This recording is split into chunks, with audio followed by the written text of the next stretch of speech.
Right, and joining us here on set, and we've got a couple of stars here, and we're very excited to have Seth Wescott here on the set, as well as a future champion, we are hoping, CVS snowboard cross athlete, Boden Gerry, and he is recently back from his NORAM tour across the U.S. and Canada, and he has FIS podium 6 times so far this year. So far, NORAM gold at Sunday River, and you have also had 3rd and 4th place finishes in the NORAM Cup, and you are heading to San Pellegrino, Italy after the race today. Welcome, how are you?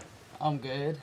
Now, you know, when I first talked to, reached out, we talked to your wax tech, and I thought, geez, it'd be nice to have the two of you on together, kind of have a likeness. And you guys talk all the time. Yeah. Have you been mentoring him? Well, he's had some of my old boards under his feet this last year, so it's kind of cool to see those Instagram stories pop up at the end of the day with him on the podium with him. So it's been amazing to watch Boden's progression this last decade. You know, I got to know him really early through these bank slalom events. Right. And he was I've been collecting lobster claws in the younger divisions, and then watching him grow up. And yeah, it's I've amazing been to see him out mispronouncing there. his name for 12 years now here at the bank slalom.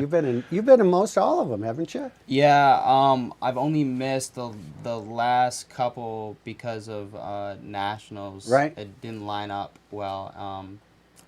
But other than that, I've tried to make every single one I can. And today, I'm literally doing this and then leaving tomorrow for Italy. So I try every single time. Oh, that's great. Yeah. Now, Seth, so nice for you to join us here this morning. We haven't seen you in a while. Catch up a little bit. What have you been up to, Seth? Well, tending a flock of sheep in the Pemberton Meadows in British Columbia. And since the start of COVID, my wife and I have been embarking on the process of starting up a farm, and so been busy and raising my daughter and getting her out on the slopes. And how old is your daughter? She's about 5.5 right now. Holy cow. Skiing and snowboarding, and you're letting her do both. Yeah, we're letting her do both, and just been in family mode for a while, and it's been great. Now you've been doing some traveling too. Yeah, a little bit.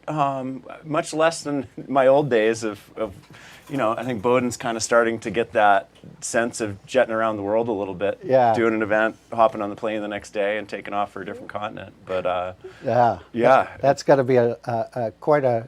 You got to be dedicated. Oh yeah. What kind of advice do you give him? Well, I mean, I just think it's been amazing to watch his riding progress these last few years, and I think we got to talk a little bit this fall when I was back, and we were trying to decide what race boards would be best for him, and everything's a building process right now, and it's really cool to just be following along and sharing in the excitement of him making those leaps and bounds and the results, and and hopefully being up on the World Cup soon. Yeah. So I'm definitely pushing for it. I've recently made 128 points right now, and to make the development team, or to at least qualify for the development team for the U.S. team, is you have to be top 80 in the world, and by the end of the season, it should work out so I am top 80 in the world. That is not to say that I'll make the team, because there's still a lot of coach's discretion and other things, but right now that's the goal. Well, you're riding the wave. I mean, it's looking like you are going to compete in the U.S. Junior Olympics next year. Yeah, right now I am first in the standings for qualification for it. Mm-hmm. That's not to say that something could change, because we still have a couple more races here. But currently, yes, I'll be going for that. You're pretty excited when you've had a lot of wins here, and what's the secret of your success so far? Honestly, it's a lot of mindset. It's just not focusing on how you're gonna do that day, as in placing wise, but just focusing on doing the best you can at each feature of the course, and and each run, not like worrying about other people and how you do in the end. We're watching some racing right here. Tell us what we're looking at. That was actually in Austria earlier this year for the World Cup. This is me and actually a couple of my buddies just going head to head. But it's actually funny.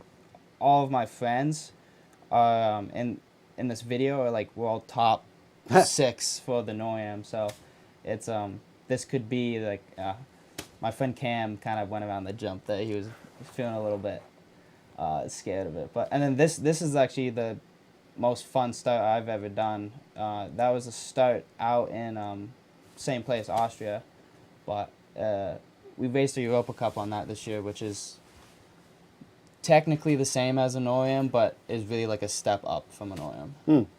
Wow. The Europa Cups have always kind of been more of a, like, kind of the stepping off point to the World Cup, just because in Europe, everything's so close geographically that you'll have a ton of the World Cup riders show up to those Europa Cup events, which is different just because we're so spread out in North America. So it's always, when we were in Europe all the time, we would step into those races as well if we had a week off. And so they really are kind of like just the tier below the World Cup.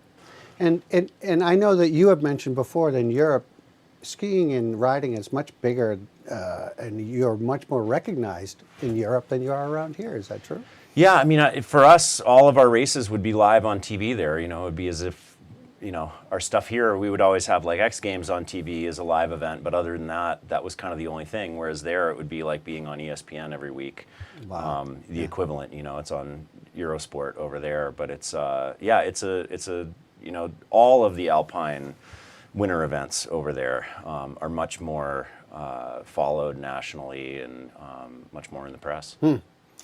Now, big race day, 12th annual bank slalom. 12 years. It's hard to believe, huh? Yeah.